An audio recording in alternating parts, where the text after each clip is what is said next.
we started this business, it almost is alternative finance, but we had a lot of people in the industry that wanted to take advantage of the depreciation that an airplane might provide for them, but also needed to fly, and were looking for the most effective, economical way of doing that. And so the partnership program gave them a path to do it. It gave them access to what initially was a smaller fleet and now is a fairly large fleet, but the program works really well. It's an important part of how we've been able to explode the business. There's two different clients. One is an existing owner that already operates the same aircraft types that we operate, so we can reach out to those owners and offer to lease their aircraft. They would effectively come in as a partner and have the same benefits as someone that would buy an aircraft out of our inventory, which is the second piece. So we have aircraft that we acquire that meet our fleet requirements.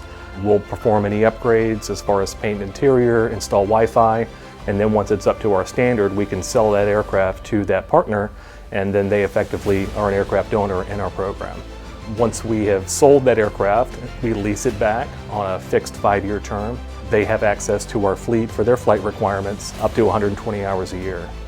They don't necessarily fly on their specific aircraft. They get to choose on a trip-by-trip basis the cabin size that they'd like to fly that meets their mission requirements. So if they only have 2 people and they're going 300 miles, it might make sense just to book a light jet, even if they've acquired a Citation 10.